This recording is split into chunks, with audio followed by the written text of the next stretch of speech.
Rodzina by Karen Cushman, Chapter 7. The Prairie East of Cheyenne. A pale sun was struggling to shine when I next opened my eyes. We were riding through a bleak and wind-swept landscape. Not a building, not a house, not a person, not a tree. My whole body ached from sleeping in a wagon, and I was hungry. Still part of me hoped that maybe this would turn out well, and that in a warm house somewhere breakfast was waiting for us. When we pulled onto a small rise in the flat sameness and stopped, Myra Jane shouted, "We're home!" I looked around. Sarah Dew laughed. "You're looking for the house, right? Why, it's here underneath us." She jumped down and threw open a door in the dirt heap. "This is our dugout. We built it ourselves. Ain't it grand?" What on earth is a dugout? I wondered aloud.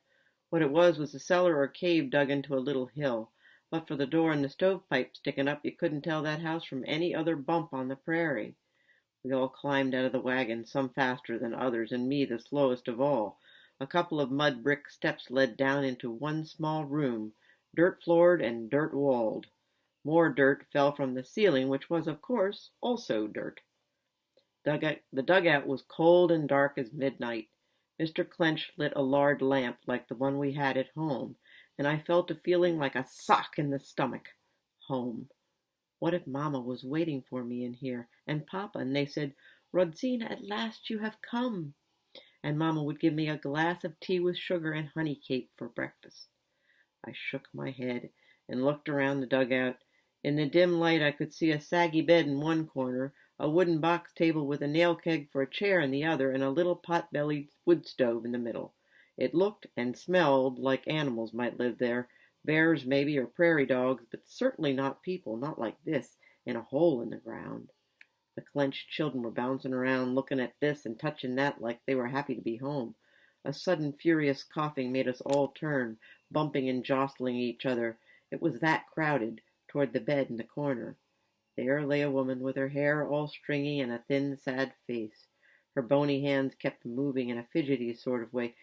"This here's Myrna Clench," Mr. Clench said to me, his words making little puffs of steam in the cold air. "She's ailin' a mite." "Hello, ma'am," I said with a sort of curtsy that felt like the right thing to do, but I didn't go too near her, for it sounded to me as if what was ailing her was not a mite, but mighty bad indeed. Mr. Clench pushed me closer to the bed. "This is Rodzina, Myrna, come to live with us." He pinched my cheek again and turned me around to show her all sides. "She's a sturdy thing, ain't she?" he said. I stood there shivering with my shoulders hunched against the cold, rubbing my hands together to warm them. Here I was off the train with Mom and Pop and some kids in a house, and it was all wrong. I didn't want to be here. I wanted to go home to Honore Street. While the wind roared outside, we huddled together for breakfast on cold beans and what Myra Jane said was hoe cake, but tasted to me like last week's sweepings. The Clenches all gobbled like pigs and chickens, smacking their lips and fighting for more. I had to push and shove like the others to get my share. And afterward Myra Jane shooed the boys out and gathered the younger kids around the stove. "Where's your outhouse?" I asked her. "Pa says the whole world's our outhouse, and no one has a prettier." But Sarah Dew and I dug a trench out back for ourselves. "You can use that if you shovel a little dirt in afterwards. Just watch for the boys. They're out looking for greasewood and buffalo chips for the fire." Greasewood I could figure out, but buffalo chips? "Dried dung," said Myra Jane when I asked. I shuddered. Those hoe cakes were cooked over dried dung? What kind of place had I landed? In Chicago we didn't have much, but we had coal picked from the railroad yards and broken grocery boxes for fuel, and newspapers sometimes. And we had real wooden outhouse out back, with a door and a roof. After employing the trench and the shovel, I stood on that prairie all wind and cold and loneliness. My hair blew into tangles and my nose ran, but at least here outside the dugout there was space and fresh air and nobody dying. When I returned, Myra Jane showed me how to twist hay and weeds into tight little bundles for the stove, in case the boys didn't have much luck finding buffalo chips. They spent an awful lot of their lives finding fuel and building up a fire to try to keep warm, I thought. And it was April. What would it be like here in January? I shivered just thinking of it. "Where's your pa?" asked Myra Jane. I hadn't seen him since we first arrived. "Huntin', fishin', or diggin'. He ain't here much. We pretty much do what got to be done." Seemed Myra Jane, Sarah Dew, Lily, and Loretta did the washing and mending and cooking and planted a bit of a garden in the summer. Concertina, now she was 3, looked after little Grace, and the boys patched cracks in the dugout and searched for fuel and did some fishing when the rivers were running. They all took turns killing and skinning rabbits and hauling water from the creek 2 miles away, and Leonard is a bone pilgrim. A what?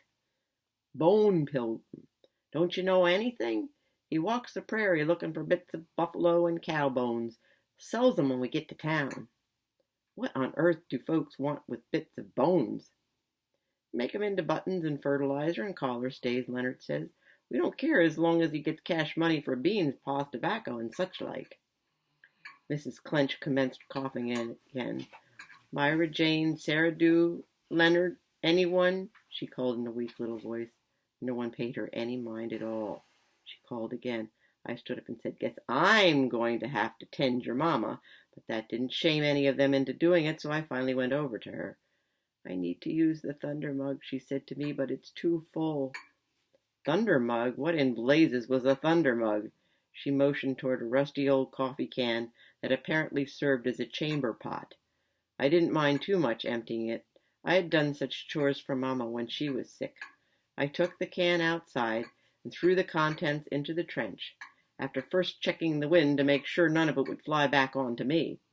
I rinsed it with a little water from the rain barrel and took it back inside and helped Mrs. Clench to use it, and then I straightened her bed as much as I could. Her sheet and blanket were threadbare and filthy, swarming with bedbugs big as summer plums. I sort of smoothed her hair back and tied it with a piece of string, and I pulled it from the blanket. She thanked me over and over. My own kids don't care a bean for me, she said. She didn't sound sad like you'd think she would. She just said it as a matter of fact, like, sure is cold in winter. That was the saddest part. Where are you from, girl? She asked me. I told her some about Chicago and Mama and Papa dying in the orphan train. Your family wasn't sickly, was they? No, just unlucky, I think. That's fine. You as strong as you look? Guess so. Good teeth? Good enough to eat with. I was puzzled by her questions. Fine, fine, she said and closed her eyes. You kids should take care of your mama, I said to them as I joined the twisting again. Don't do no good, said Myra Jane. You give her water or fix her blankets or clean her up, and before you know it, she wants you to do it again. But she needs your help, and she's your mama.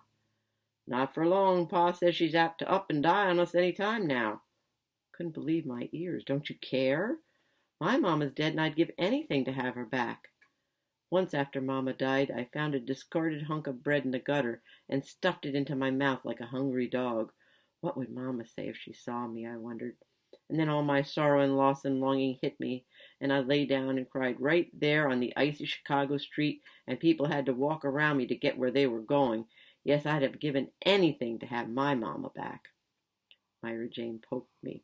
I asked, what did she die of? Did she die of the galloping consumption like our Mama is? Sarah Dew asked. No, it was something else, I told them.